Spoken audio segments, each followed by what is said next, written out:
Hello there, welcome to Cadence Wonder Workshop. My chair is broken, and today we're going to be talking about some of the books I've been reading in the last month and a half.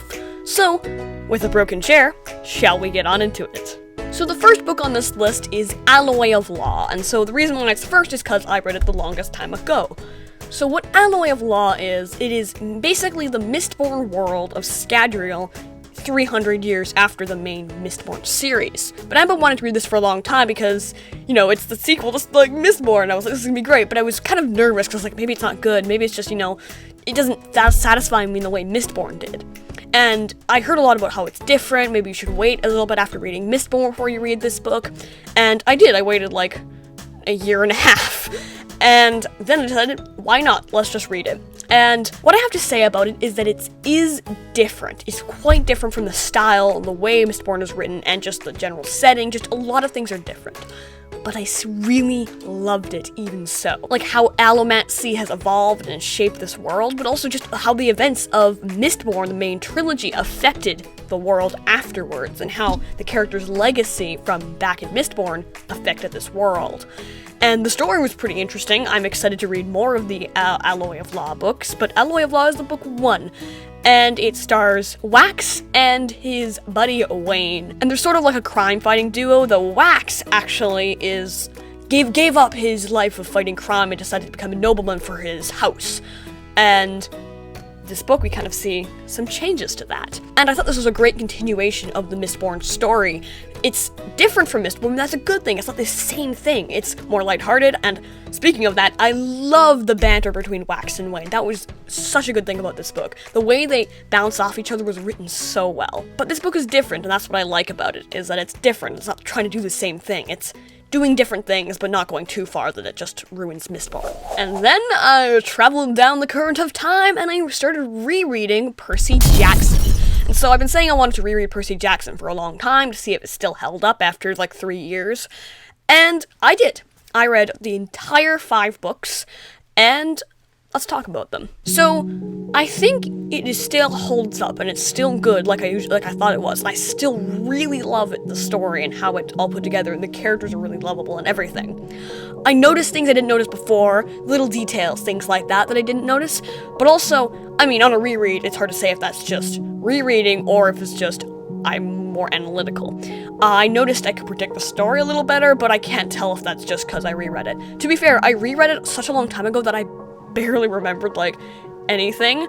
So I was I was reading book 3 or something like that, and something random happened. I was like, I don't remember that at all, and I don't remember where this leads or anything, so I'm kind of excited to see where this goes. I love the character relationships. That's really good. All the dynamics between characters. But there are a few other things. I've had this for a while, but Percy Jackson world, where some things are but why didn't they just, insert this here? And that's often a thing about Percy Jackson, where it's oh, well, if in the last book a character uses a pistol to destroy a monster, and it's they could have just used those more often if those are so useful. But there's also the argument that mortal weapons don't often work against monsters, which is a good argument to make. But a few things well, you could have just done that. But overall, Percy Jackson still holds up, and I still think it's a really good read. And also, it's just so much fun to see all the monsters and Greek mythology elements in the modern day, like Poseidon's just wear Bermuda shorts and stuff like that, and you'll see Medusa has a burger place. I like that part about it. I think it's just cool. As the clock ticks and we get to our next book on this list, but wait. Alright, so the next book is Unplugged. Unplugged is a book by Gordon Korman, and I previously read another book by Gordon Korman, Restart.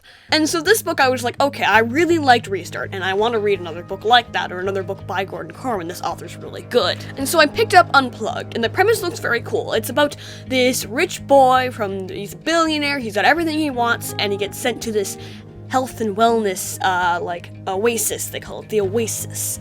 And it's all about the things he doesn't like. He wants, peace, or that no possessions, no pets, it's vegan and vegetarian, everything like that. Everything he doesn't like, he doesn't get to do exactly what he wants. It's pretty standard. Like I've seen it before, and like the rich kid gets put into a thing he doesn't like, and then eventually he's not so spoiled brat anymore. And so Unplugged is a good book. But one of the things I had with it is that it was a bit predictable. Not necessarily predictable, because some parts of it were like, whoa, that was surprising. Like a few moments near the end of the book were like, whoa, that's like,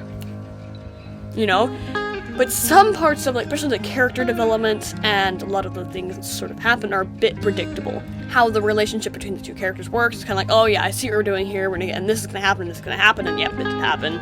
It's a little bit like that, and you kind of assume, oh, it's probably not, that's probably not it, I'm probably just wrong. It's a little bit predictable. But that doesn't mean it's bad.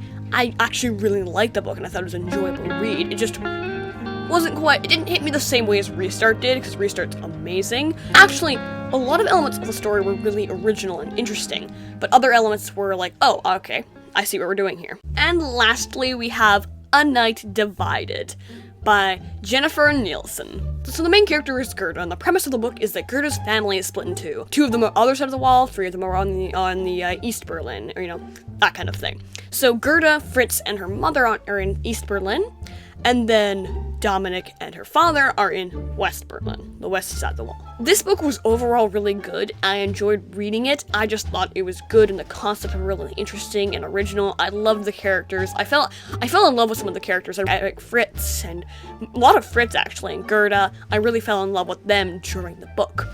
One of the things I personally would have done differently about the book, or maybe just would like to see more of, is the relationship between Gerda and her father before he gets trapped on the other side. You only get one chapter where he's in the same room as her, and then he's gone for pretty much the rest of the book. And so I would have liked to see a bit more time with the family all together so that I could get attached to them, and then when they're split apart, I feel more sad and I miss him more.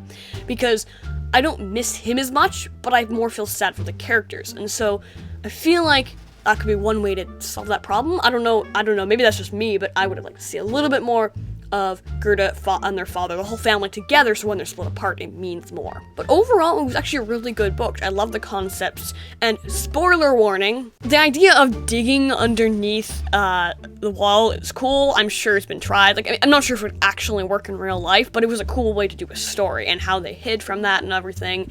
And just the characters working together to do that, and I felt the stakes too. The stakes were really well, the suspense and the stakes and the book were really well put in there. The book had, at every turn, you were like, oh, are they gonna get discovered yet? Are they gonna get found? Oh no, it's all gonna, crumble. So the stakes were really well written. So overall, I thought A Night Divided was a generally good book.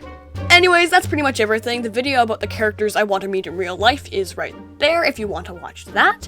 And that's it. Thank you so much for watching, and I hope your day is full of wonder.